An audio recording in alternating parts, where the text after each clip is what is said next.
और इसी बीच विज्ञान भवन में कार्यक्रम की शुरुआत हो चुकी। प्रधानमंत्री नरेंद्र मोदी वहां पर मौजूद हैं, आपको दिखाते हैं।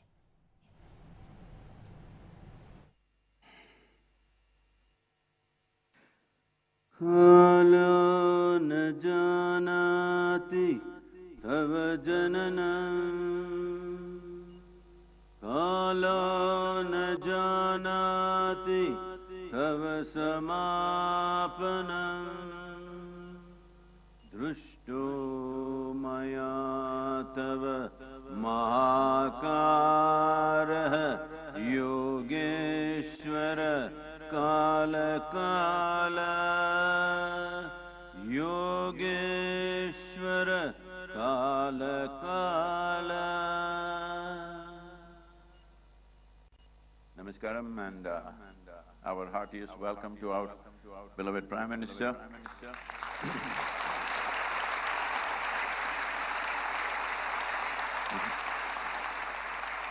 And many other ministers, cabinet ministers and MOSs and excellencies. Namaskaram to all of you. And above all, the wonderful volunteers who have supported me every mile.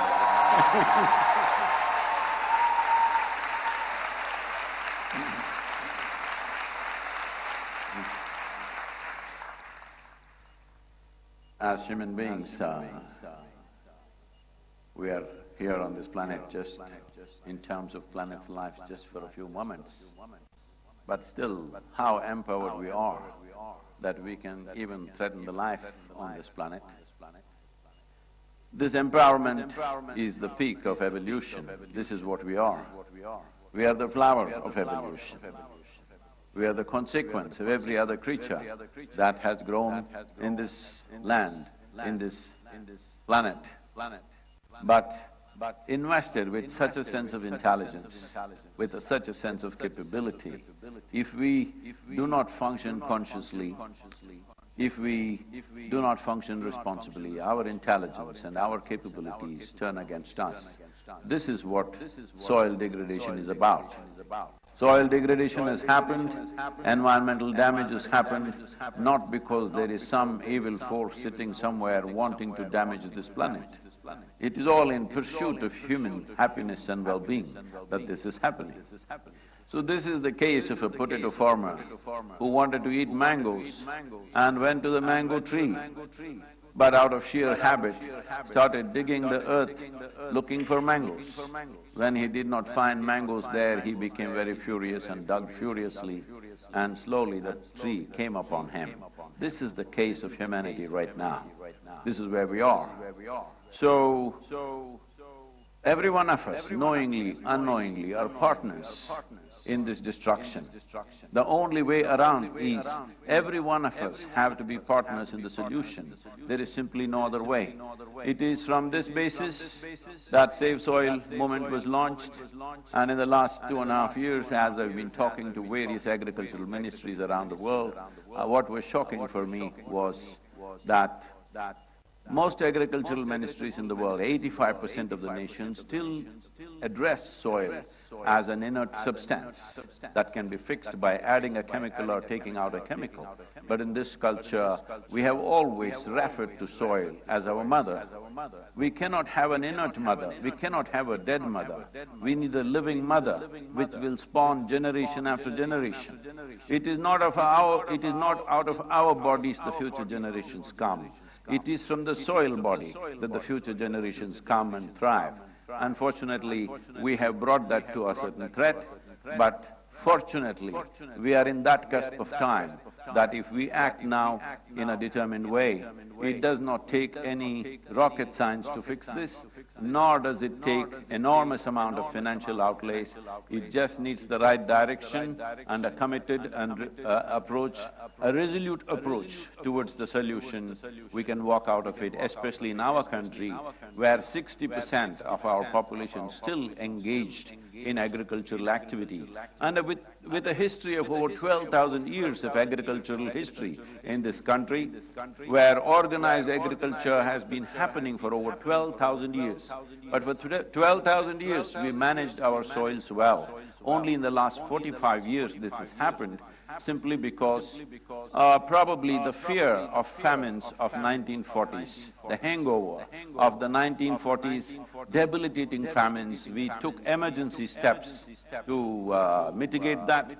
Well, it worked in many ways because India's average life expectancy in 1947 was 28 years. That means almost none of us have a right to exist right now by those standards. But today we have reached towards 74 or 75 years, which is a significant achievement for any nation. We have gotten here, but the steps that we took as a bridge, as an emergency step to cross over these famine-like situations, we should have rolled it back at some point. Unfortunately, we went at the same speed on the emergency scale and we have caused a certain amount of damage. It's very much possible to turn this around, and from my conversations with the Prime Minister, we know this concern is deep-rooted in his heart. It is just that we have to, as citizens of this nation, it is important you stand up and support a possibility, because these are steps which will take 10, 15, 20 years maybe to turn around fully. So when a government has to take long-term steps like this, without the support of the democratic citizens, there is no way no nation can take such steps, because government's terms are usually 5 years in this country. So 5-year term and 20-year policy is a little bit of a difficulty for various reasons. So it is very important people stand up and support this. This is not a protest, this is not an agitation, this is not an expression of anger or resentment. This is an expression of our love and responsibility for the life that we are, and the life that's around us, and the life that should be beyond us. This is very, very important. Right now, what we are threatening is the future generations. Every responsible scientist in the world is pointing out, in about 60 years' time, 90% of the world's soil will be degraded. And that is not a welcome prediction. Definitely this can be turned around with the necessary policies, and it does not need enormous outlays. It needs focus, it needs resolute action, which I'm sure in this day and age, India is very much capable under the able leadership that we have, that we are competent enough to take these steps. So it is not a situation of hopelessness. It is a situation where all of us have to tighten our belt and act and move in the direction of the solution rather than moving towards a problem.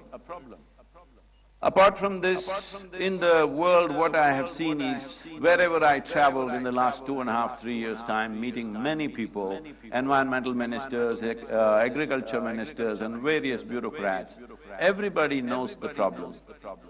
Everybody generally knows what is the solution. So what I grasped from this was, everybody knows the problem, everybody knows the solution, but they're just waiting for an idiot to bell the cat. So here I am, I thought. So, because the problem is known to everybody in the world, all UN agencies are very conversant with the problem, most nations are very conversant with the problem, but somehow there was a silence. Fortunately, in the last 75 days, it is India 75, it's my great privilege, in 75 days I'm in New Delhi.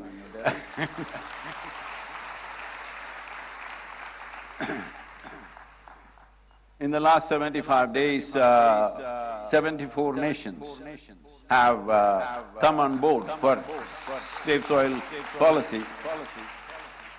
2.4 billion people have expressed their concern for soil, which has been never before.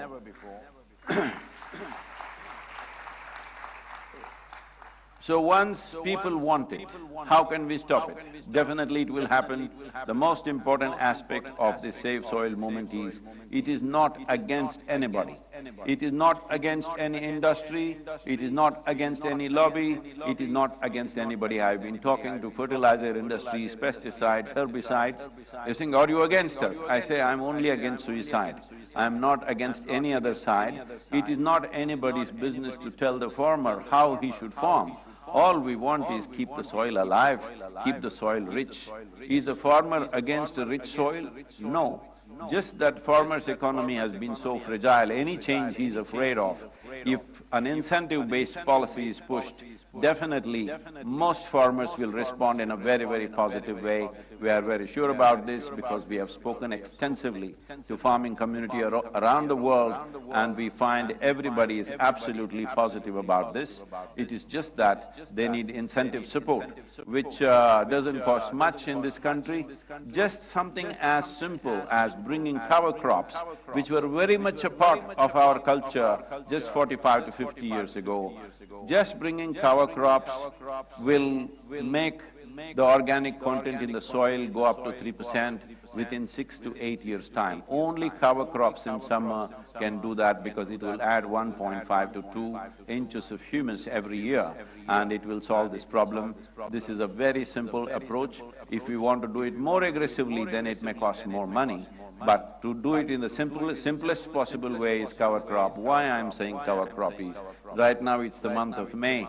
If you fly across India, you will see except Western Ghats in northeastern part of India, largely it looks like a brown desert. This is not how India should look. Whatever the season, there must be green leaf on the land, and this was the way India's farming used to be. This is the way the wisdom of the farming community used to work, but unfortunately, we have dropped these things for whatever reasons. Instead of looking for who is to be blamed, instead of looking for what is the problem, who caused the problem, all of us are the problem, and all of us should become the solution. Thank you very much. Once again, thank you, sir, for being here.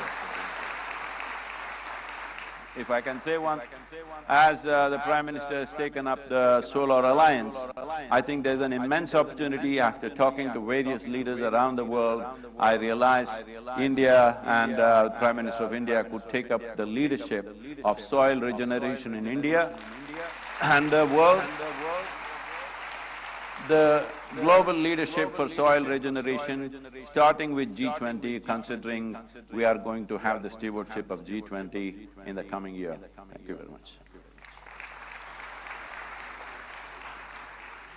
Thank you, Sadhguru, for your enlightening words. And as mentioned by him, the Save Soil movement has already touched 2.5 billion people, and 74 countries have agreed to act to save soil.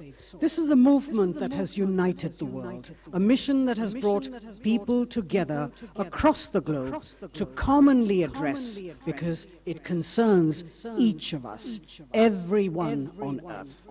His message is simple. Saving soil is necessary to maintain life on our planet. As occupants of a shared planet, we have the unique opportunity now to be part of the solutions for crises like soil extinction and desertification. Here's presenting to you a video that explains the science behind the Save Soil campaign.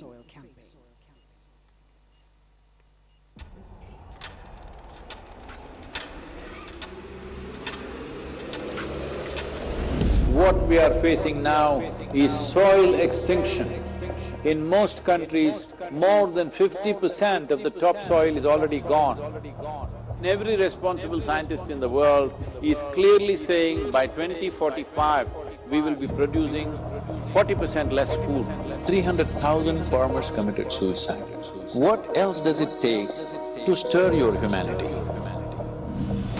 UNFAO is saying the food that we are eating belongs to the unborn child. Eating away the food of that life is the worst possible way to live, isn't it? It is agreed by all scientific communities, minimum 3% organic content is essential to keep the organisms fed in the soil. So this is what we must aim at, an incentive-based policy where if you get the land to 3% organic content, you will get a certain amount of incentive.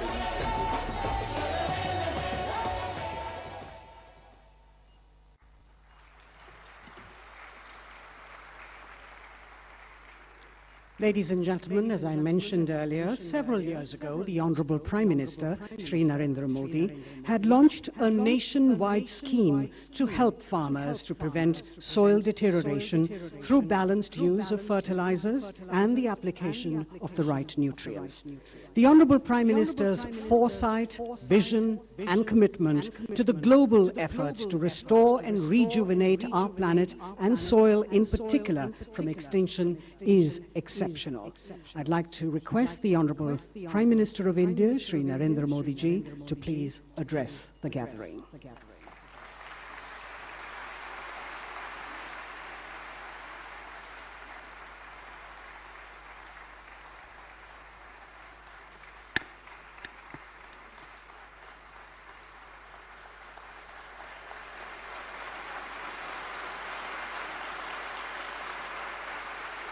नमस्कार। आप सभी को पूरे विश्व को विश्व पर्यावरण दिवस की बहुत बहुत शुभकामनाएं।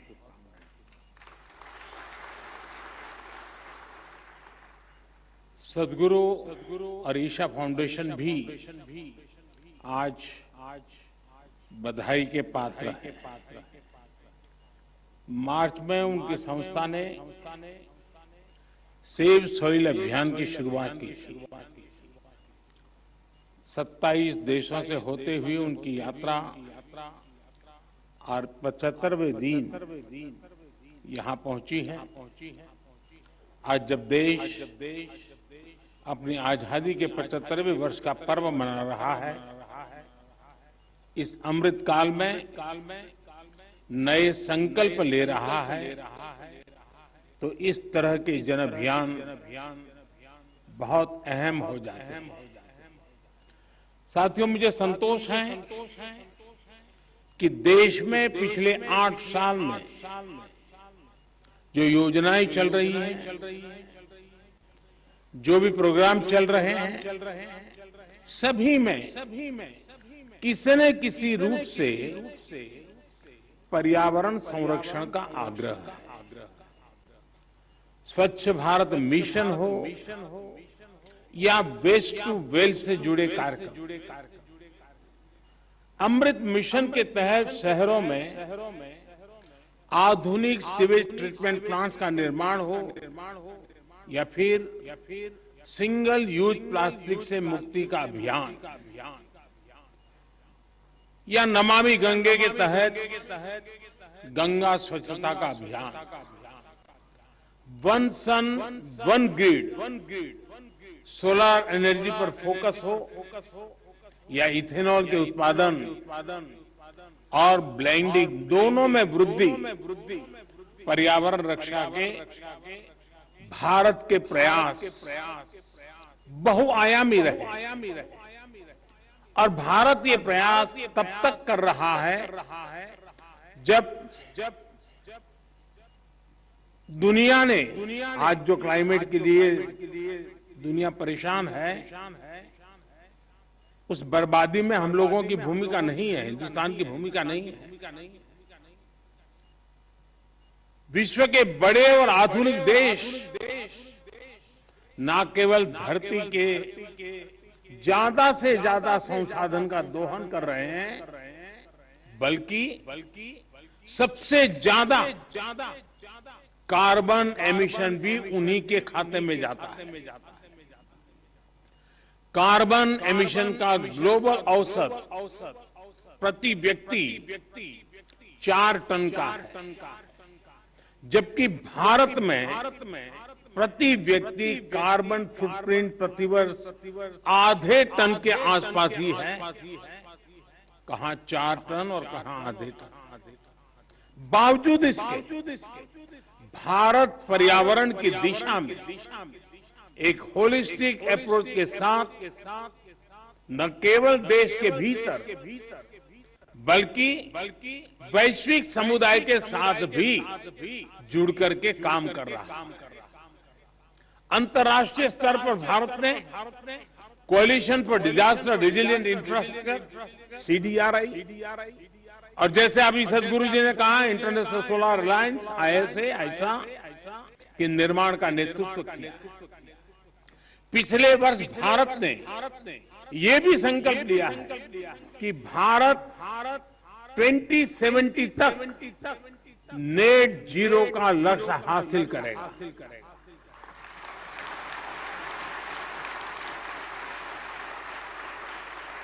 साथियों, मिट्टी या ये भूमि हमारे लिए पंच तत्वों में से एक है। हम माटी को गर्व के साथ अपने माथे से लगाते हैं। इसी में गिरते हुए, खेलते हुए हम बड़े होते हैं। माटी के सम्मान में कोई कमी नहीं है।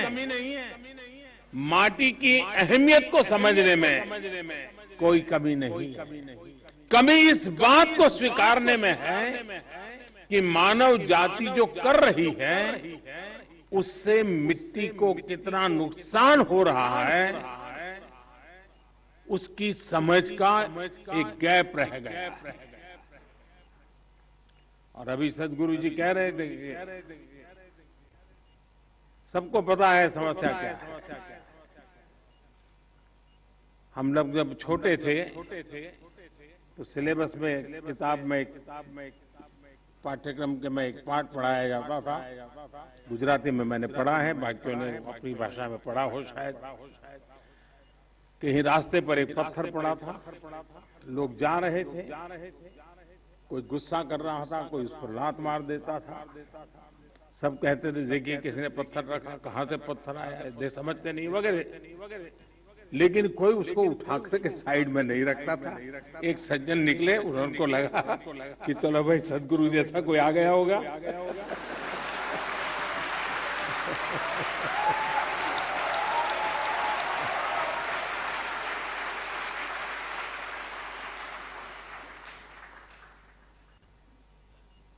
हमारे यहाँ युधिष्ठिर और दुर्योधन के भेद की जब चर्चा होती है तो दुर्योधन के विषय में जब कहा जाता है तो यही कहता है कि जाना भी धर्म नच में प्रवृत्ति। मैं धर्म को जानता हूं लेकिन मेरी प्रवृत्ति नहीं, मैं नहीं कर सकता हूं। सत्य क्या है मुझे मालूम है, लेकिन मैं उस रास्ते पर नहीं चल सकता। तो समाज में जब ऐसी प्रवृत्ति बढ़ जाती है तो ऐसा संकट आता है तो एक सामूहिक अभियान से समस्याओं के समाधान के लिए रास्ते खोजने होते हैं। मुझे खुशी है कि बीते 8 वर्षों देश ने मिट्टी को जीवंत बनाए रखने के लिए निरंतर काम किया है। मिट्टी को बचाने के लिए हमने 5 प्रमुख बातों पर फोकस किया। पहला, मिट्टी को केमिकल फ्री कैसे बनाएं।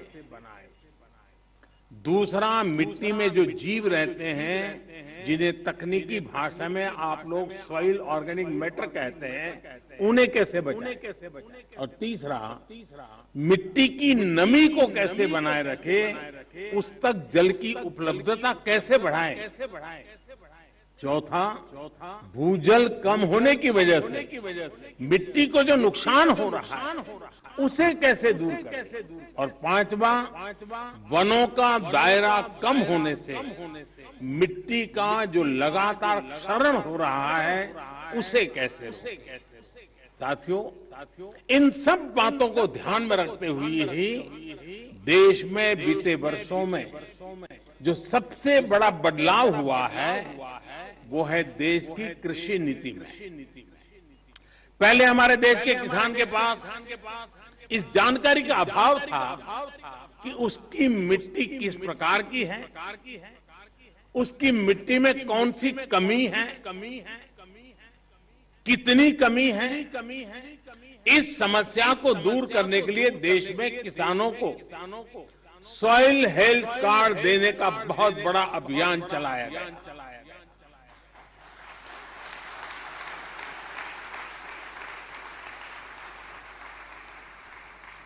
अगर हम किसी को, मनुष्य को हेल्थ कार्ड देना तो भी अखबार में हेडलाइन बन जाए कि मोदी सरकार ने कुछ अच्छा काम किया।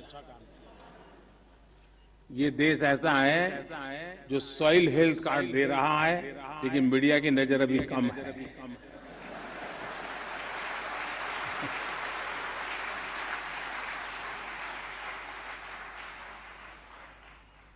पूरे देश में 22 करोड़ से ज्यादा सॉइल हेल्थ कार्ड किसानों को दिए गए, और सिर्फ कार्ड ही नहीं दिए, बल्कि देश भर में सॉइल टेस्टिंग से जुड़ा एक बहुत बड़ा नेटवर्क भी तैयार हुआ है।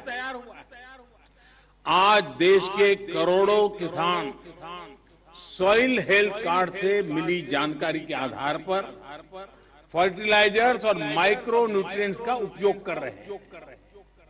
इससे किसानों को लागत में 8 से 10% की बचत हुई है और उपज में 5 से 6% की बढ़ोतरी देखी गई। यानी जब मिट्टी स्वस्थ हो रही है, तो उत्पाद भी बढ़ रहा है। मिट्टी को लाभ पहुंचाने में यूरिया की 100% नीम कोटिंग ने भी बहुत फायदा पहुंचाया। माइक्रो इरिगेशन को बढ़ावा देने की वजह से, अटल भू योजना की वजह से देश के अनेक राज्यों में मिट्टी की सेहत भी संभल रही है। कभी कभी कुछ चीजें, अब मान लीजिए कोई 1.5-2 साल का बच्चा बीमार है, तबीयत ठीक नहीं हो रही है, वेट नहीं बढ़ रहा है, ऊंचाई में भी कोई फर्क नहीं आता है, और मां को कोई कहे कि जरा इसकी चिंता करो, और उसको कहीं सुना हो कि भाई स्वास्थ्य के लिए दूध वगैरह चीजें अच्छी होती हैं, और मान लो वो हर दिन 10-10 लीटर दूध में उसको स्नान करवा दे, तो उसका स्वास्थ्य ठीक होगा क्या? लेकिन अगर कोई समझदार मां एक चम्मच थोड़ा सा दूध उसको पिलाती जाए, दिन में 2 बार, 5 बार, 7 बार, एक चम्मच, तो धीरे धीरे फर्क नजर आएगा। ये फसल का भी ऐसा ही है, पूरा पानी भर करके फसल को डुबो तो रहते फसल अच्छी होती है, ऐसा नहीं है। बूंद बूंद पानी पिलाया जाए तो फसल ज्यादा अच्छी होती है। पर ड्रॉप मोर क्रॉप।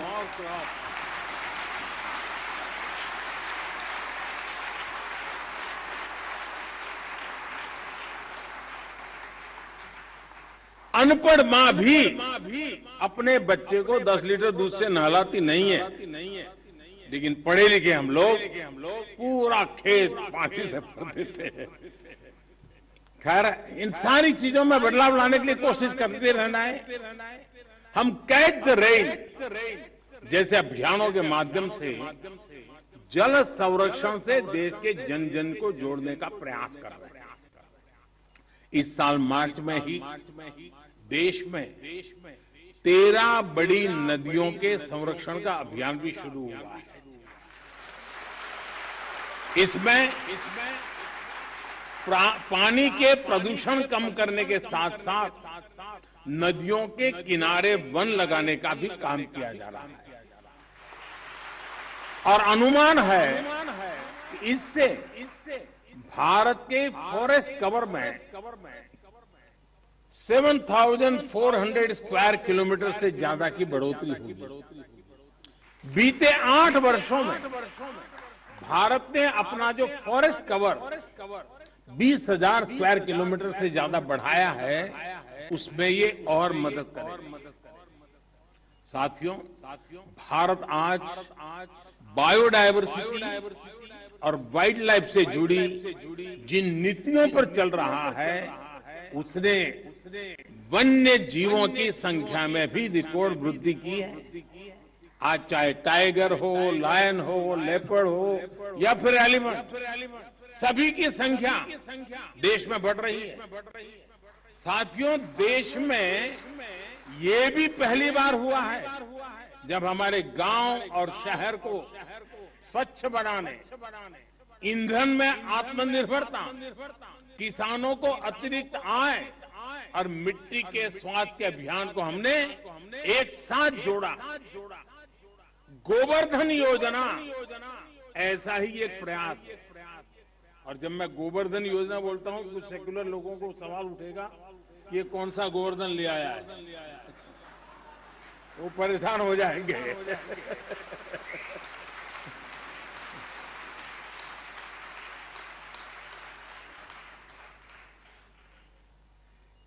इस गोवर्धन योजना के तहत बायोगैस प्लांट गोबर और खेती से निकलने वाले अन्य कचरे को ऊर्जा में बदला जाता है। कभी आपको काशी विश्वनाथ के दर्शन के लिए जाएं तो वहां एक गोवर्धन का भी प्लांट कुछ किलोमीटर दूरी पर लगा है, जरूर देख के आइए। इससे जो जैविक खाद बनेगी वो खेतों में काम आ रही है। मिट्टी पर अतिरिक्त दबाव बनाए बिना हम पर्याप्त उत्पादन कर सकें, इसके लिए बीते 7-8 सालों में 1600 से ज्यादा नई वैरायटी के बीज भी किसानों को उपलब्ध कराए गए हैं। साथियों, नेचुरल फार्मिंग में भी हमारी आज की चुनौतियों के लिए एक बहुत बड़ा समाधान है।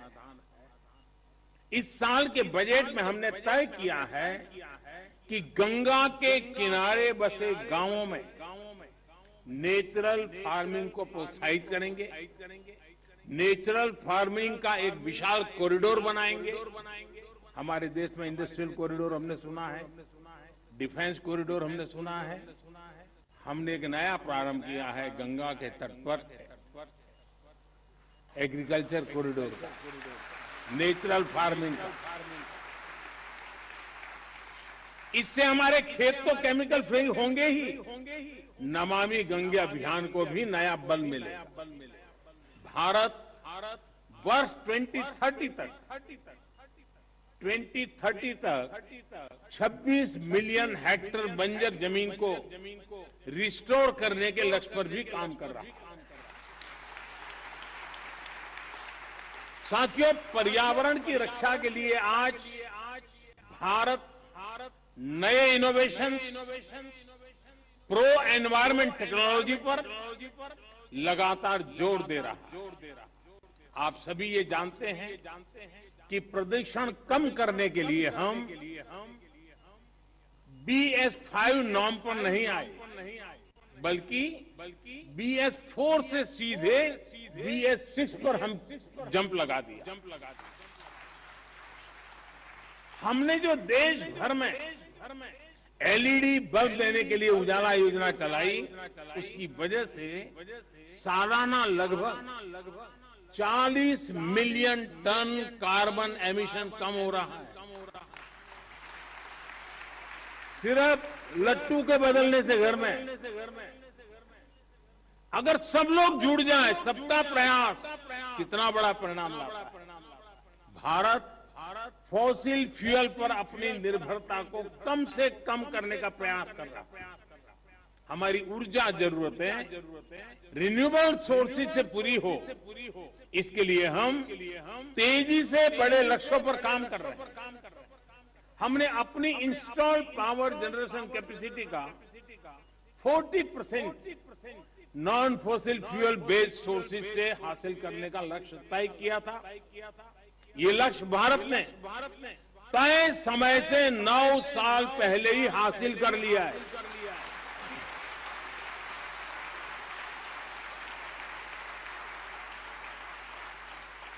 आज हमारी सोलर एनर्जी कैपेसिटी करीब 18 गुना बढ़ चुकी है। हाइड्रोजन मिशन हो या फिर सर्कुलर इकोनॉमी पॉलिसी का विषय हो, ये पर्यावरण रक्षा की हमारी प्रतिबद्धता का प्रमाण है। हमने पुरानी गाड़ियों को लिए स्क्रैप पॉलिसी लाए, वो स्क्रैप पॉलिसी भी अपने आप में एक बहुत बड़ा काम होने वाला है। साथियों, अपने इन प्रयासों के बीच आज पर्यावरण दिवस के दिन भारत ने एक और उपलब्धि हासिल की है, और ये मेरा सौभाग्य है कि खुशखबरी देने के लिए मुझे आज बहुत उचित मंच मिल गया।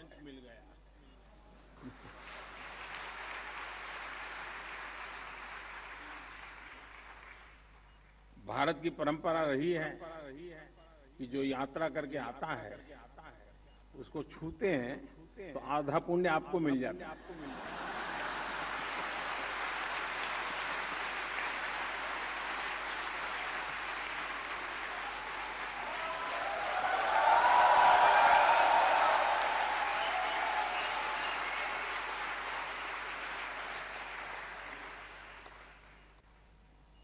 ये खुशखबरी मैं आप जरूर सुनाऊंगा और देश को और दुनिया के लोगों को भी आनंद आएगा। हाँ, कुछ लोग आनंद ही ले सकते हैं।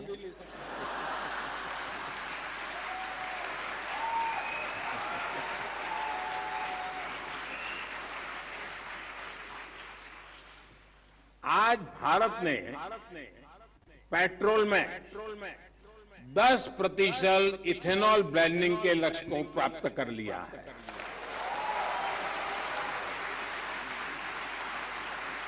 आपको ये जानकर भी गर्व की अनुभूति होगी कि भारत इस लक्ष्य पर तय समय से 5 महीने पहले पहुंच गया है।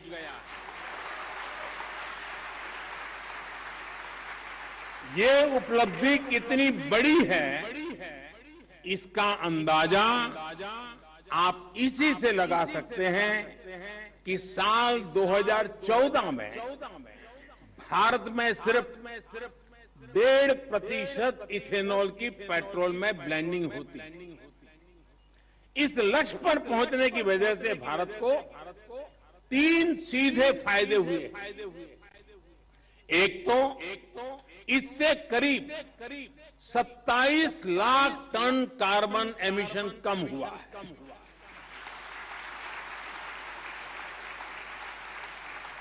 दूसरा, भारत को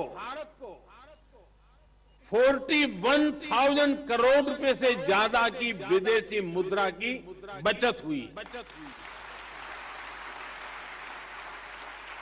और तीसरा महत्वपूर्ण फायदा, ये देश के किसानों को इथेनॉल ब्लेंडिंग बढ़ने की वजह से 8 वर्षों में 40,000 करोड़ रुपए से भी ज्यादा आय हुई है।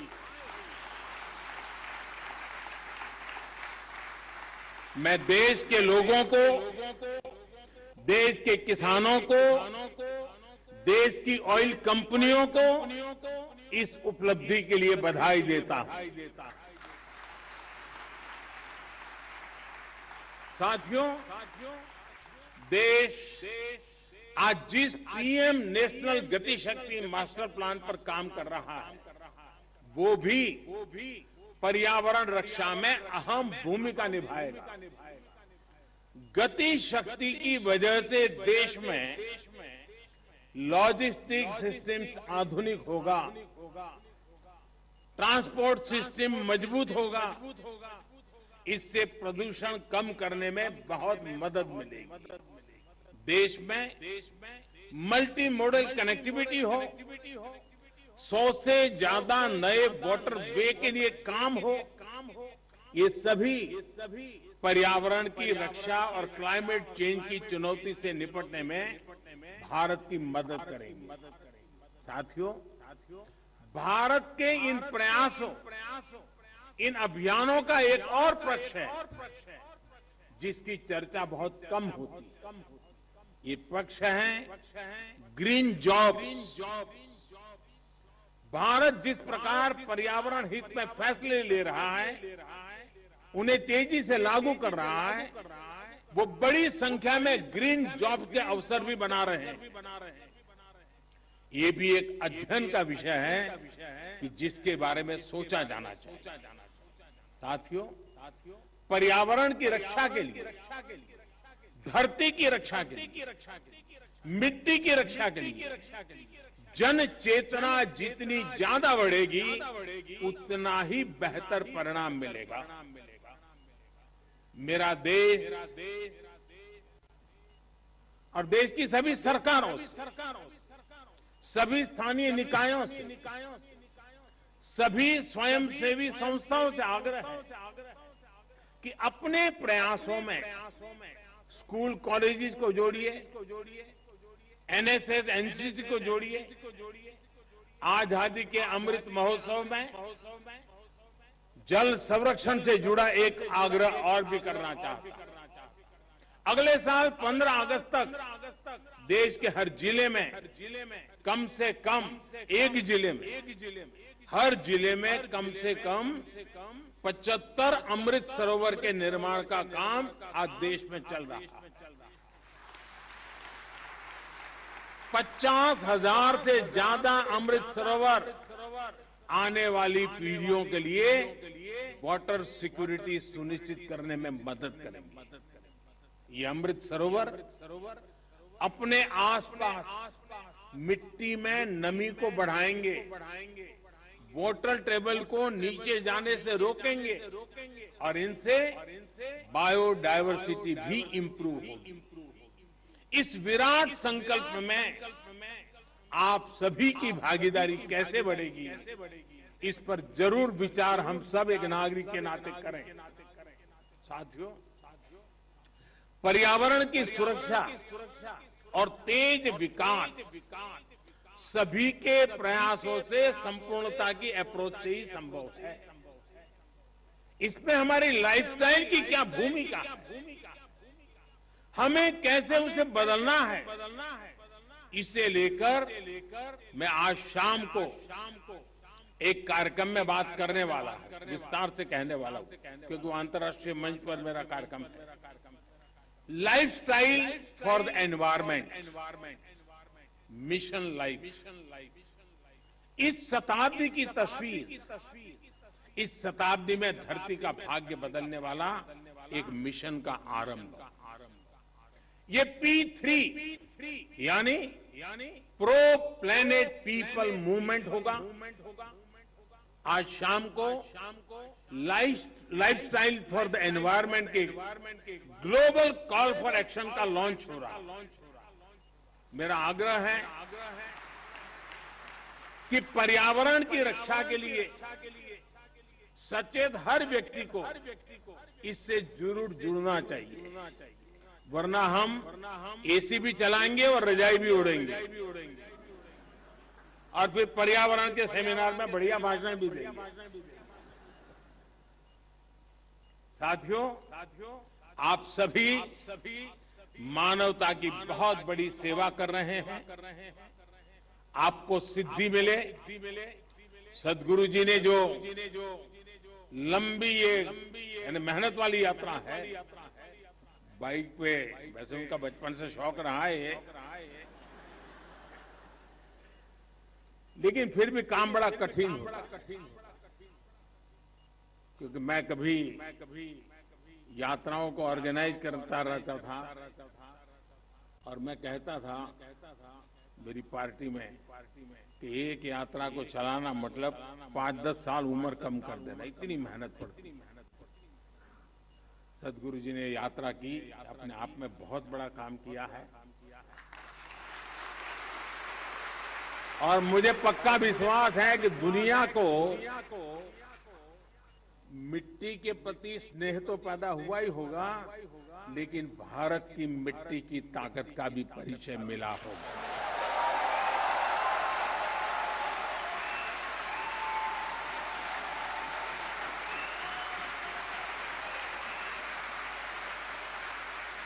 आप सबको बहुत बहुत शुभकामनाएं। धन्यवाद।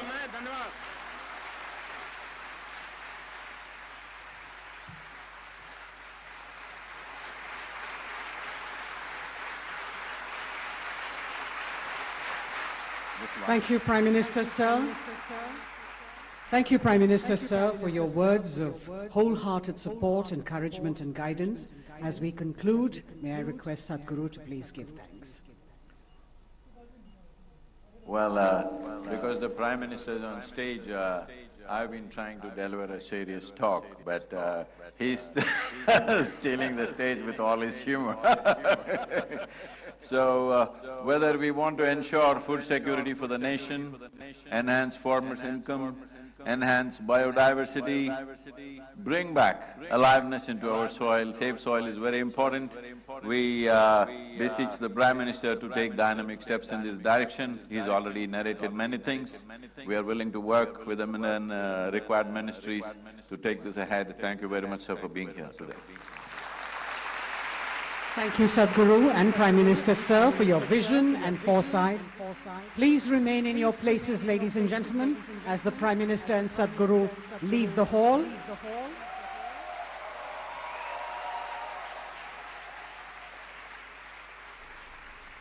Please be seated. तो अभी आप ये